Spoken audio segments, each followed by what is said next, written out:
Indonesia sedang memasuki babak baru dalam lanskap ketenagakerjaannya. Tahun 2025 menandai era di mana usia pensiun resmi bergeser menjadi 59 tahun, berdasarkan amanat Peraturan Pemerintah Nomor 45 Tahun 2015. Keputusan ini tentu bukan tanpa alasan, melainkan didasari oleh berbagai faktor krusial yang memengaruhi masa depan bangsa. Salah satu pendorong utamanya adalah tren peningkatan harapan hidup masyarakat Indonesia. Perubahan usia pensiun ini membawa serta sederet dampak signifikan, baik bagi pekerja, perusahaan, maupun perekonomian secara keseluruhan.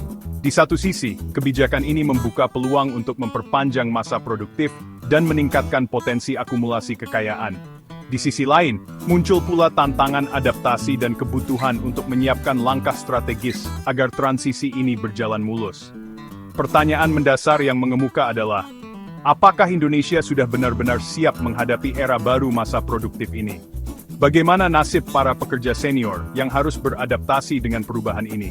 Dan bagaimana perusahaan menyiapkan strategi untuk mengoptimalkan potensi dari tenaga kerja yang lebih senior? Salah satu alasan utama di balik penyesuaian usia pensiun adalah peningkatan harapan hidup masyarakat Indonesia. Data Badan Pusat Statistik menunjukkan bahwa angka harapan hidup penduduk Indonesia terus meningkat dari tahun ke tahun. Jika pada tahun 2010 angka harapan hidup kita berada di kisaran 70 tahun, pada tahun 2020 angka tersebut naik menjadi 71,94 tahun. Peningkatan harapan hidup ini tentunya patut disyukuri. Ini menandakan bahwa kualitas hidup dan kesehatan masyarakat Indonesia semakin baik. Namun, di sisi lain, peningkatan harapan hidup juga berarti bahwa masyarakat akan menghabiskan waktu lebih lama dalam masa pensiun. Jika usia pensiun tetap, maka beban ekonomi pada masa pensiun akan semakin berat. Hal ini dikarenakan masa produktif yang lebih pendek dibandingkan dengan masa non-produktif, atau masa pensiun. Oleh karena itu, penyesuaian usia pensiun menjadi salah satu langkah strategis untuk menjaga keseimbangan antara masa produktif dan masa pensiun. Kenaikan usia pensiun menjadi 59 tahun menawarkan sejumlah dampak positif yang berpotensi mendorong pertumbuhan ekonomi dan meningkatkan kesejahteraan masyarakat. Salah satunya adalah memperpanjang masa produktif para pekerja. Dengan masa kerja yang lebih panjang, pekerja memiliki kesempatan lebih besar untuk mengembangkan karir, meningkatkan penghasilan, dan mengakumulasi kekayaan. Selain itu, penundaan usia pensiun juga memberikan manfaat bagi perusahaan. Perusahaan dapat mempertahankan pekerja berpengalaman lebih lama, sehingga dapat mempertahankan produktivitas dan daya saing.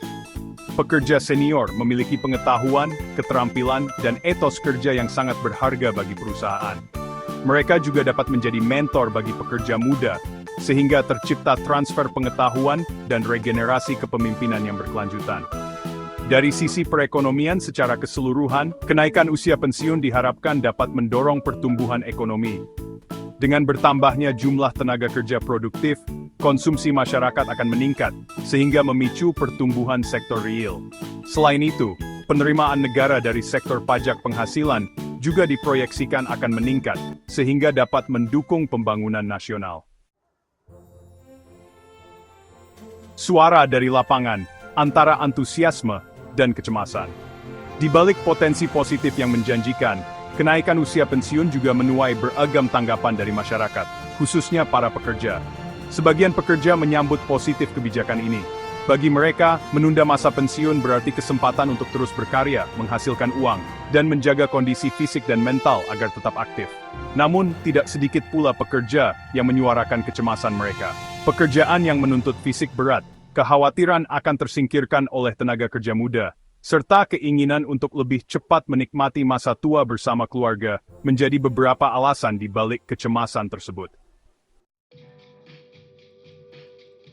Tantangan di depan mata, penyesuaian sistem, dan kesiapan mental.